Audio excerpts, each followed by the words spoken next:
Traders mind நண்பர்களுக்கு சிறப்பு வணக்கம். நம்ம டிஸ்க்ளைமர் எடுத்துக்கிறோம். நம்ம செபி ரிஜிஸ்டர் அட்வைசர் அறிவோ கிடையாது. நம்ம இங்கே பேசக்கூடிய எல்லாமே தகவலாக மாத்திரமே பார்க்கப்பட வேண்டும். இது யாருக்கும் முதலீடு சம்பந்தமாகவோ பங்குகளை வாங்கவோ விற்கவோ நம்ம எந்த ஆலோசனையும் கொடுக்கப்படல. எல்லா தொழிலும் ரிஸ்க் இருக்கும். ரிஸ்க் புரிஞ்சு எச்சரிக்கையோட தொழில் செய்யும்போது எல்லாமே நல்லா இருக்கும். நம்ம அதற்கு அனைத்து நல்ல உள்ளங்களுக்கும் நன்றி. வளமுடன் வாழ்க. வணக்கம் நண்பர்களே. 2024-25க்கான Q2 ரிசல்ட் அனௌன்ஸ் பண்ணிட்டு வராங்க. அந்த வரிசையில் இப்போ நம்ம பார்க்கக்கூடியது Jindal steel and power. Subsequent குவார்ட்டருக்கு என்ன வாய்ப்பு இருக்குங்கிறதுக்கான ஒரு தேடுதல் முயற்சி. ட்ரெண்ட்லைனை பொறுத்த வரைக்கும் ஸ்ட்ராங் பெர்ஃபார்மர் அண்ட் ரேடாருங்கிற கிளாசிஃபிகேஷன்ஸ்குள்ளே வராங்க. High financial strength, affordability in valuation, டெக்னிக்கலாக மூமெண்டம் நியூட்ரலில் இருக்குது. ஆனால் நம்மளை பொறுத்த வரைக்கும் இது ஒரு சின்ன கரெக்ஷனில் இருக்குது. அனாலிசிஸ்ட் ப்ரைஸ் டார்கெட்டாக 1070ன்னு டார்கெட் அப்சைட் பண்ணியிருக்கிறாங்க. நம்ம இந்த வீடியோ ரெக்கார்ட் பண்ணக்கூடிய தருணத்தில் 949ங்கிற லெவலில் ட்ரேட் க்ளோஸ் ஆகிருக்கு. ஃபண்டமெண்டலாக ஹை சால்வன்சி பொசிஷன் மெயின்டைன் பண்ணுறாங்க. ஹை ரேட் ஆஃப் ரிட்டர்ன் எடுக்கிறாங்க. டெப்ட் டு ஈக்விட்டி வித் இந்த தியரட்டிக்கல் லிமிட்டில் இருக்குது. பிஇ அண்ட் பிபிஐ பொறுத்த வரைக்கும் சப்சிக்வெண்ட்டாக க்ரோத்துக்கான ஆப்பர்ச்சுனிட்டி இருக்குங்கிறது நம்மளுடைய பார்வை. கன்சஸ்டன்ஸ் ரெக்கமெண்டேஷன்ஸில் 26 அனாலிசிஸ் ரெக்கமெண்ட் பண்ணியிருக்கிறாங்க. 19 பேர் பை சொல்லியிருக்கிறாங்க, 3 பேர் ஹோல்டு சொல்லியிருக்கிறாங்க, 4 பேர் செல் சொல்லியிருக்கிறாங்க.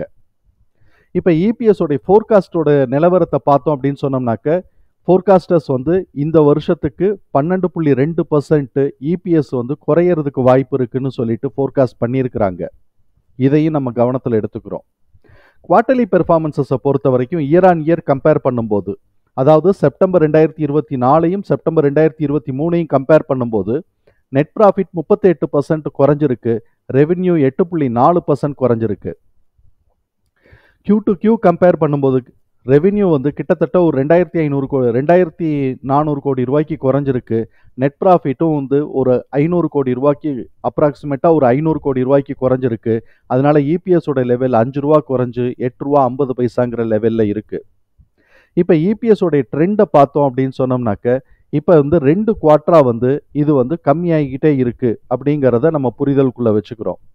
இவன் நார்மலாகவே இந்த செப்டம்பர் டிசம்பரில் இப்படித்தான் பண்ணுறானா, 2023 அது மாதிரி இல்லை. 2023 செப்டம்பர் டிசம்பர் மார்ச் 3 குவார்ட்டருமே இன்க்ரிமெண்டலில் போய்கிட்டு இருந்தது. அதே சமயத்தில் 2022 குறைஞ்சிருக்கு. 2022 குறைஞ்சிருக்கு. 2021 குறைஞ்சிருக்கு, மெயின்டைன் ஆயிருக்கு. நான் அதே ரேஞ்சில் மெயின்டைன் ஆயிருக்கு. ஆனால் 2022 குறைஞ்சிருக்கு.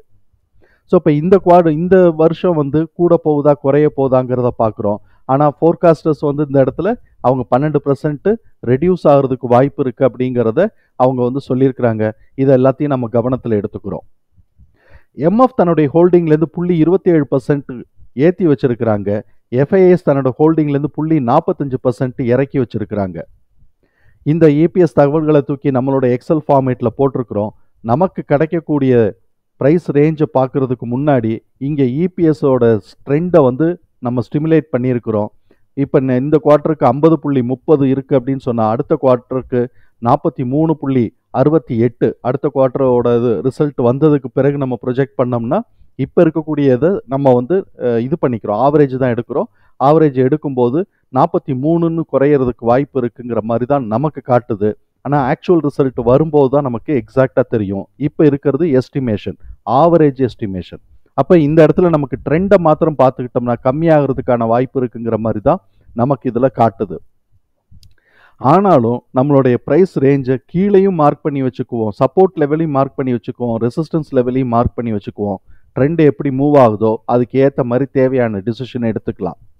இப்போ நமக்கு இங்கே கிடைக்கக்கூடிய ப்ரைஸ் ரேஞ்சுங்கிறது 860லேருந்து 1421ங்கிற லெவலில் இருக்குது. இப்போ இந்த ப்ரைஸை நம்ம சார்ட்டில் ஆர்கனைஸ் பண்ணுறோம்.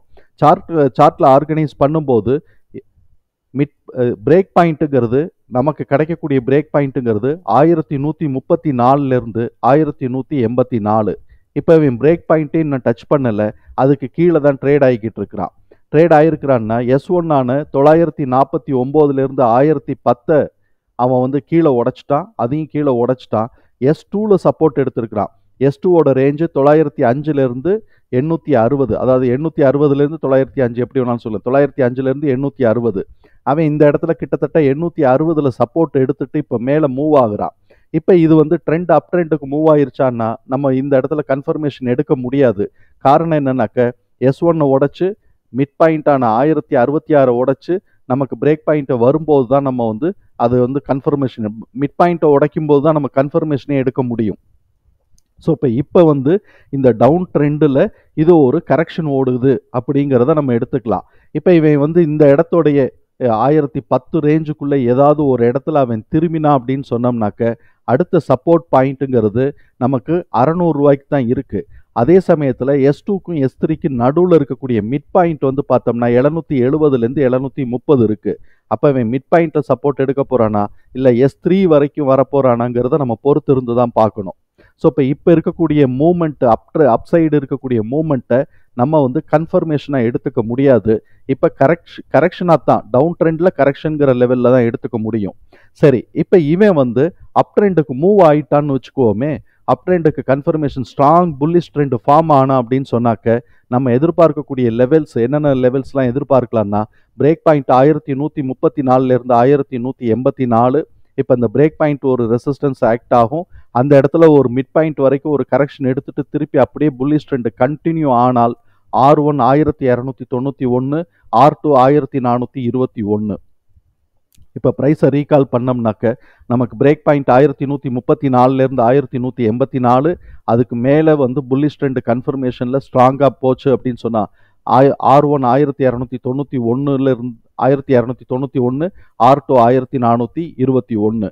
இப்போ இருக்கக்கூடிய டவுன் ட்ரெண்ட் அப்படியே கண்டினியூ ஆச்சு அப்படின்னு சொன்னாக்க நமக்கு வந்து ஆல்ரெடி நம்ம பிரேக் அவுட் ஆகிட்டான். S1 949லேருந்து 1010 இதை உடைச்சிட்டான். S2 905லேருந்து 860 இந்த இடத்துல சப்போர்ட் எடுத்து ஒரு கரெக்ஷன் போய்கிட்டு இருக்கிறான். இதை உடைச்சி கீழே டவுன் ட்ரெண்ட் கண்டினியூ ஆச்சு அப்படின்னு சொன்னாக்க S3 600, S2க்கும் S3க்கும் நடுவில் மிட் பாயிண்ட்டு 770லேருந்து 730க்கான வாய்ப்புகள் இருக்குது. தகவல் நமக்கு பயனுள்ளதாக இருந்ததுன்னா சங்கருக்கு ரொம்ப சந்தோஷம். நம்மளை ஆதரிக்கிற அனைத்து நல்ல உள்ளங்களுக்கும் நன்றி. வளமுடன் வாழ்க.